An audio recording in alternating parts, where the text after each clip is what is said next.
Okay, friends, today we are going to discuss about the next concepts of physical principles of sensing. So in previous lectures we have gone through the concepts like electrostatic field, potential, then magnetism, capacitance, inductance, resistance, and today we are going to see about the next concept of piezoelectric effect. So piezoelectric effect, actually the piezo word is derived from the another word.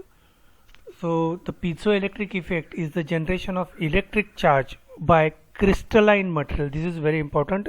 Crystalline material, if it is subjected to the stress, then it will generate the electric charge. So that effect is known as piezoelectric effect. So this effect exists in natural crystals like quartz. Quartz means the crystal that is used for generating. You might have came across your microcontroller subjects. So whatever maybe the chords are there, or the digital signals are generated, pulses are generated. These pulses are generated with the help of the material like as a quartz. And there is one device in your digital or in your watches also. So whenever you see that it is a quartz watch, it is written like that one. So quartz is the material which is used to generate the pulse, and that pulse drives the watch, or that pulse drives the CPU or your microcontroller. So this is what the principle is used over here. But now for measuring the stress, how we can use this piezoelectric effect, that we are going to see it.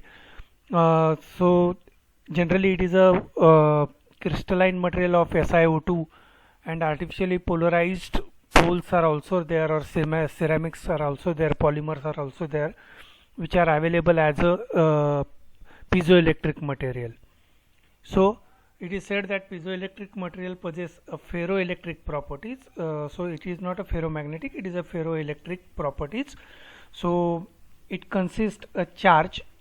So when you apply the charge, it vibrates, or apply reverse way, if you apply the voltage, it vibrates, or you apply the pressure, it generates the voltage. So the reverse is also possible.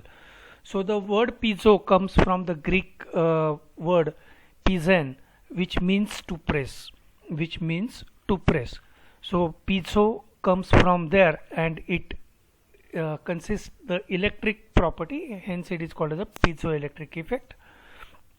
So this is what the structure is. Here you can see that.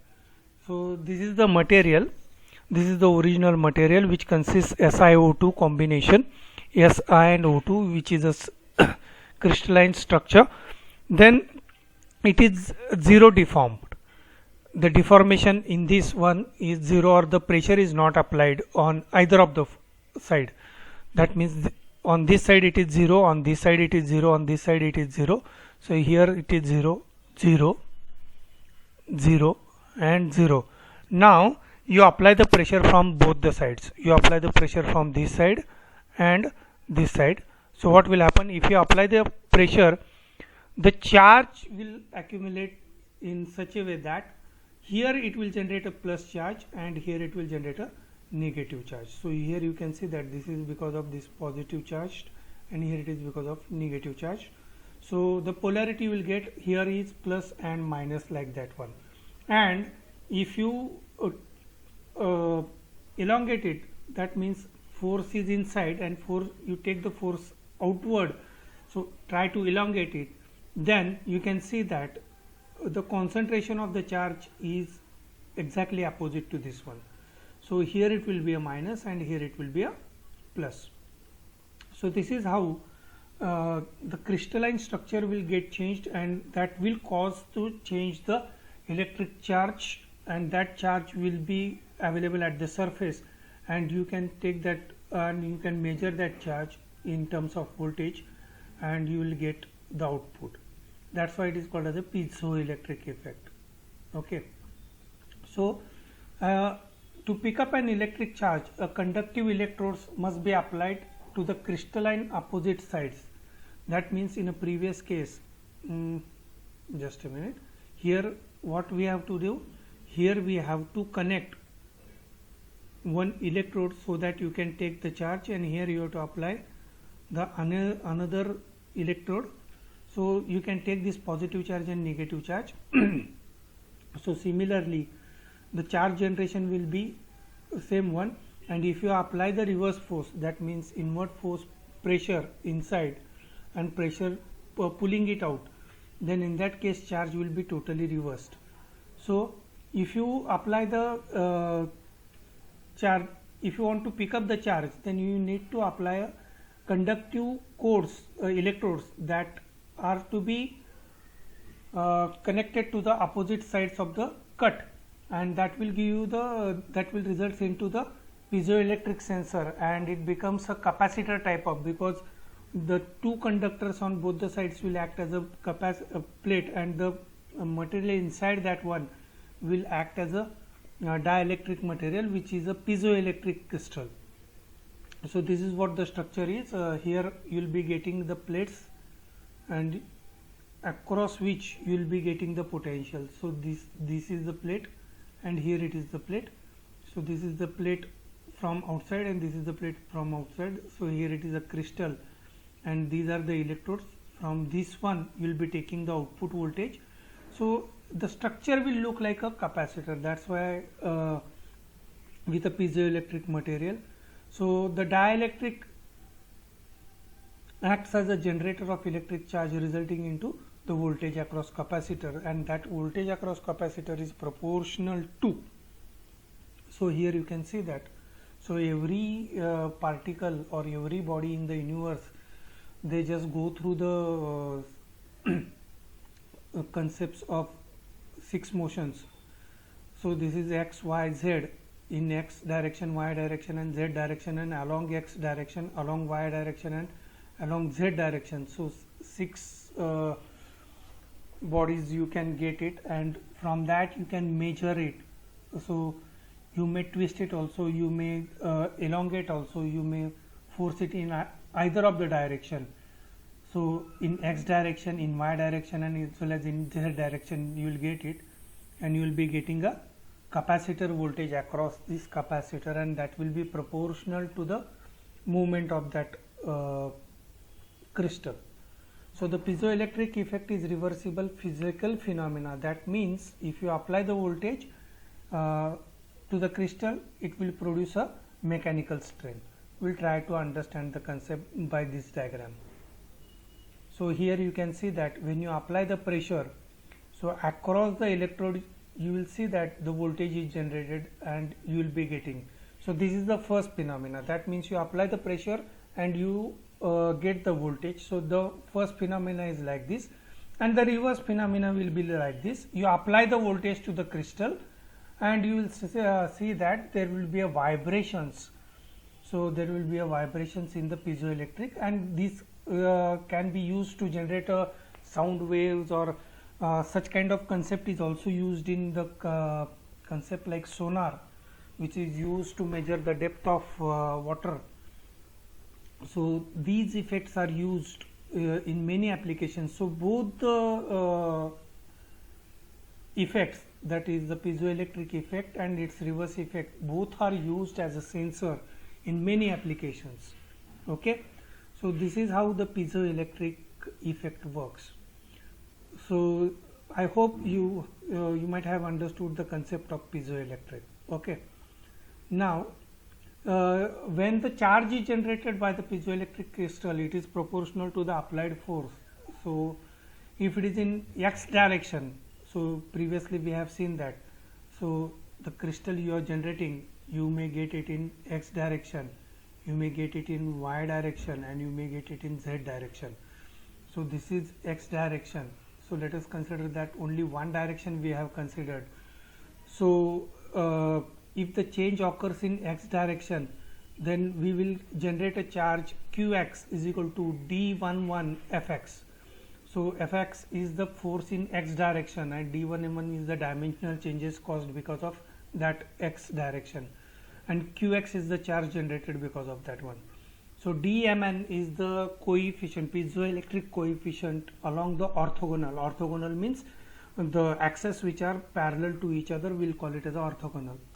Sorry, the axes which are perpendicular to each other are called as a orthogonal axis, and to that cut will be getting this one. Then if you go for xy in y direction, then you may get qy is equal to d2 to fy, and similarly you can go on. So since the effect is a combined effect, so the deposited electrodes, they will across the capacitor C, and the voltage V will be developed across these electrodes is given by we know that V is equal to Q by C, that is nothing but D11 upon C divided by, into FC. So that will give you the charge developed across only one direction. And if you want to measure it for the whole equation, so the capacitance C is again given in terms of, this capacitor C will be again given in terms of K epsilon 0 A. So we know that it has its own permittivity, and it's had its own constant also. So you multiply it with the constant and permittivity and the area, that will give you the capacitance. So D11 divided by K epsilon A into Fx. So that will be the equation of voltage V, and you can easily calculate the voltage V from that equation. Okay. So the K, it is expected that all the parameters are constant. All the parameters are constant, but these parameters are changing with a temperature. So dielectric property, that is a since the K is the material which is used as a dielectric material, which is a piezoelectric material, it shows the temperature dependency. So the variation in these values tend to cancel each other, because if in x direction it is changing, it is also changing in y direction, and it is also changing in z direction. So these values will try to cancel each other, because as we have seen that if the forces are applied in opposite direction, then in that case the opposite charges are developed. And these opposite charges will try to cancel each other. So the values which are in numerator and denominator, they tend to vary equally. That's why it is said that the quartz is comparatively more stable with respect to temperature. So most of the time whenever the quartz is used, it is the most stable material used for generating the signals or generating the movements. So that's this is what the reason, because the stability with respect to temperature is more as compared to other materials. Hence piezoelectric materials are mostly preferred in most of the application or where the accuracy is required. So over the broad range it provides you the better stability. Now we need to understand the concepts, how these piezoelectric sensors are used in various circuits. So you need to use it in parallel connection of a stress induced with a current source I, leakage resistance R, and capacitance C. So I can represent this piezoelectric device or sensor into three categories. It is a source of current, it is a source of leakage resistance and capacitance, and it is represented like this. So if you put the resistance, or this piezoelectric material with parallel to each other, if the connection is parallel to each other, then a single resistor, piezoelectric material is shown by this one. So it is a parallel combination of a current source I, a leakage resistance, and a capacitance. So here you can see that this is the material number 1, here it is the material number 2, and they are connected in parallel. So if it is connected like this, then it would have a serial one. That means you are taking one terminal from this one and you are taking one terminal from this one. So then it is a serial one, but instead of that, what it is done, here you can see that here it is connected like this. So it is a parallel combination. It is a parallel combination, and output is taken across this one. Output is taken across this one. So this is a parallel combination, and series combination, as I explained earlier. So this is a series combination. So you can get a piezoelectric material with a parallel combination as well as a series combination also. That is also quite possible to get the electrical equivalent circuit of piezoelectric sensor. So this is what the piezoelectric material. Now based on the same concept but little bit different, we need to proceed with the concept called as a Hall effect. The concept called as a Hall effect. Then what is that Hall effect? We know that every material in the universe, we can classify it in three categories. Either it will be a metal, either it will be a semiconductor, or either it will be a any other conductive material or insulator. Okay, so when we are applying the concept of electric conduction, then most probably we will consider either metals, semiconductors, or any other conductive material. Then Hall sensors are used to detect the magnetic fields and positions and displacement of the objects. The concept is that we'll discuss it soon. So here, if the magnetic field is there, which is in the vicinity of that one, that will cause to change the flow of charge or the path of the charge, and it will try to discriminate the positive and negative charge, and because of that, at two ends you will be getting the charge, and from that two ends you can easily find out, or two electrodes from you can easily get a voltage, and that effect is called as a Hall effect. I'll try to explain it with the help of diagram. The effect is based on the interaction between the moving electric carriers and external magnetic field. That means if you pass a current through a conductor or through a plate, and if that plate or conductor comes in a vicinity of magnetic field, so because of that magnetic field there will be a separation of positive and negative field, negative charges, and that you can easily separate it out and you can take it out. So that effect is observed by Hall and his friend. So that's why it is called as a Hall effect. Okay. So when the electron moves through a magnetic field, it observes a force which acts upon it, and it will try to tend towards one of the force depending on the charge. So it will try to move towards the positive field, and you can get the separation of positive and negative charges, and this positive and negative charge separation will give you the output voltage.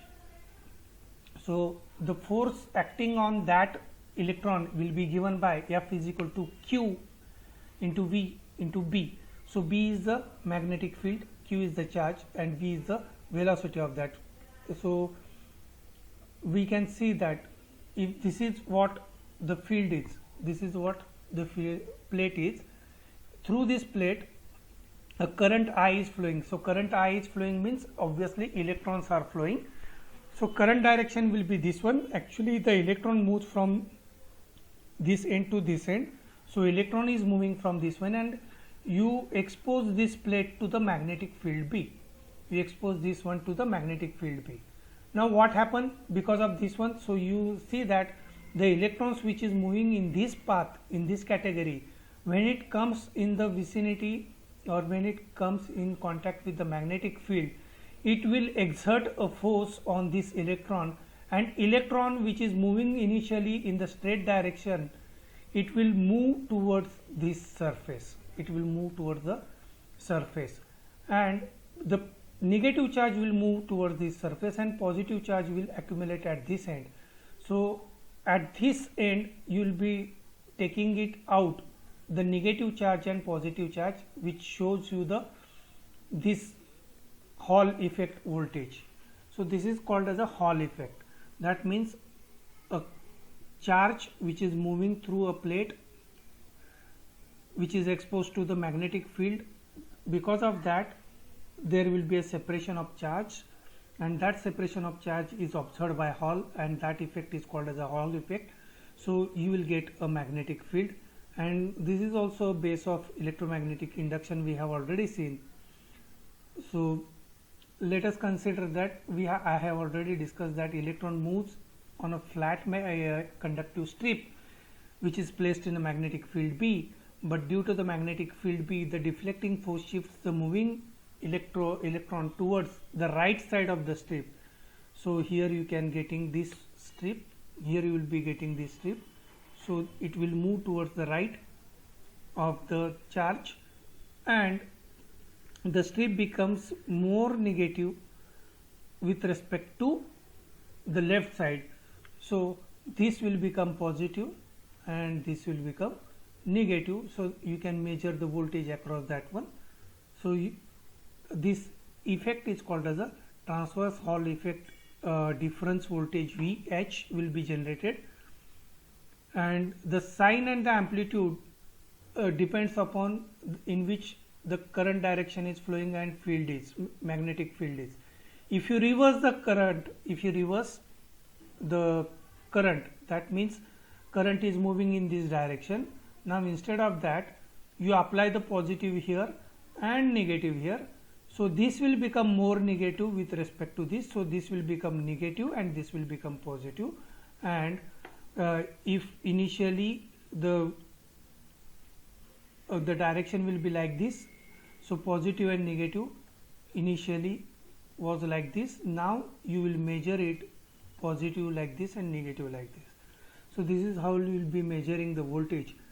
So if you change the direction of magnetic field again, if you change the direction of magnetic field, it will be same one. So if you change both, there will not be any effect. So that will be given by VH is equal to H into I into B into sine alpha. So H is what? H is, you can calculate it, H into I into B into sine alpha. So here you can see the effect of Hall. So from this diagram you can see it.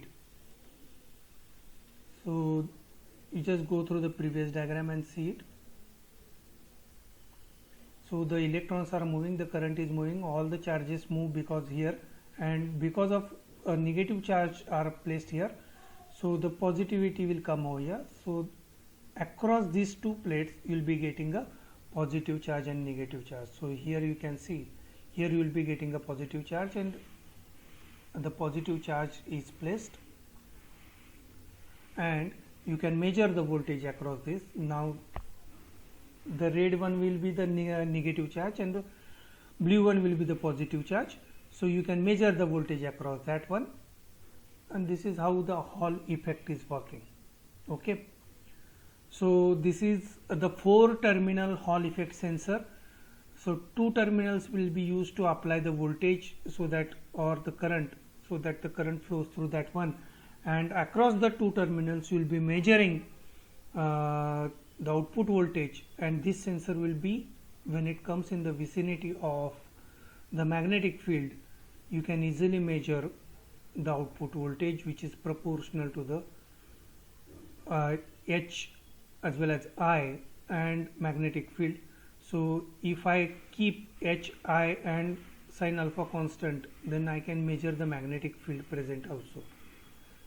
So this is how you will be measuring. So a linear Hall effect sensor is usually used in usually packaged in 4-terminal housing, and many Hall effect sensors are fabricated from silicon and fall into 2 general categories. One is a basic sensor and other is the integrated sensor. So this is the example of integrated sensor. This is the example of integrated sensor, and this cross will indicate that the cross effects are possible.